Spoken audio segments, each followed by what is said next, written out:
Salut les gens, comment allez-vous? J'espère que vous allez bien. Bon, ça va super nickel, comme d'habitude. Et bienvenue sur ma chaîne. Aujourd'hui, je vais vous parler de ce manga qui, selon moi, est une vraie pépite. Une vraie pépite, les gars. Ce manga, c'est un seinen. Voilà. Ce manga est, selon moi, vraiment sous-estimé. Mais bon, on va le découvrir ensemble aujourd'hui. Mais avant, sachez que vous pouvez vous abonner, lâcher un petit like et commenter, faire des critiques dans les commentaires. Voilà. Et j'ai remarqué aussi que beaucoup d'entre vous regardent les vidéos sans être abonnés. C'est dommage les gars, abonnez-vous. Alors donc dans cette vidéo, je vais faire une critique et donner les bons côtés et les mauvais côtés. Bon, même s'il n'y en a pas de mauvais côtés.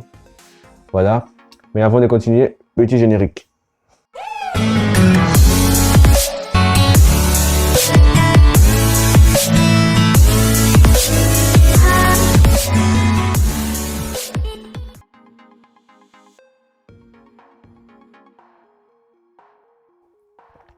Le manga dont je vais vous parler aujourd'hui s'appelle Oyasumi Ponpon, qui veut dire en français Bonne nuit Oyasumi.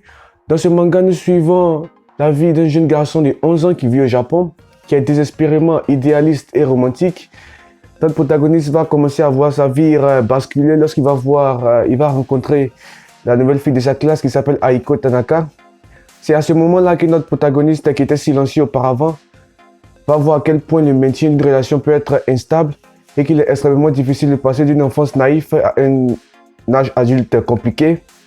Et au fur et à mesure que ces problèmes vont augmenter, le comportement autrefois timide de notre protagoniste va se transformer en solitude volontaire.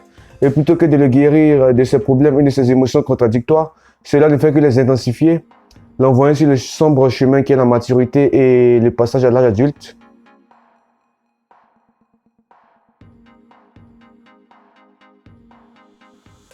Alors, pourquoi lire ce chef-d'œuvre selon moi?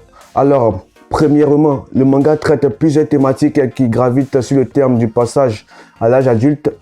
On suit le quotidien de notre protagoniste de l'école élémentaire jusqu'à ce qu'il devienne adulte. Et pour parler des dessins qui sont magnifiques, on a des planches hyper réalistes, voilà, avec des détails vraiment fous. On a aussi droit à des scènes qui sont chargées de symboliques et des références, voilà. Et pour les personnages secondaires, on est loin d'avoir des figurants comme d'autres mangas. Ici, je dis bien tous les personnages sont intéressants.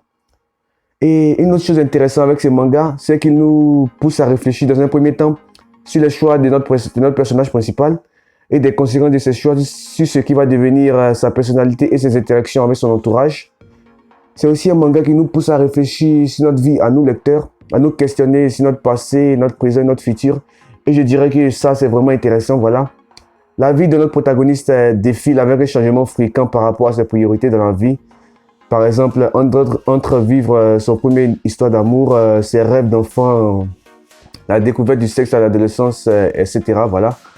Et une autre chose marquante dans ce manga est qu'il se rapproche vraiment de la vie réelle. C'est très loin de tout ce que j'ai pu connaître jusqu'à présent. Pas seulement pour l'histoire qu'elle nous raconte, mais aussi pour la façon dont elle la raconte, voilà. Et une autre chose selon moi est que ce manga n'a pas le but seulement d'émouvoir le lecteur, mais aussi de nous inviter à réfléchir, à mieux observer la réalité, dans ce monde, notre façon de voir les choses, voilà.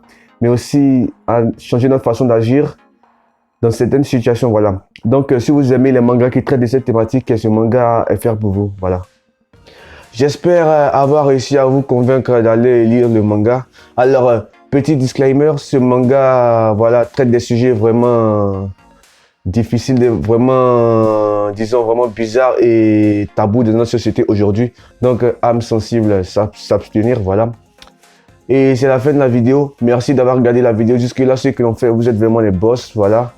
Et si vous n'hésitez pas aussi à écrire dans les commentaires ce que vous voulez. Si vous voulez que je publie d'autres recommandations de manga, voilà, dites-le dans les commentaires. Et n'hésitez pas à vous abonner, voilà. C'était Akira. Merci d'avoir regardé la vidéo jusque-là et ciao.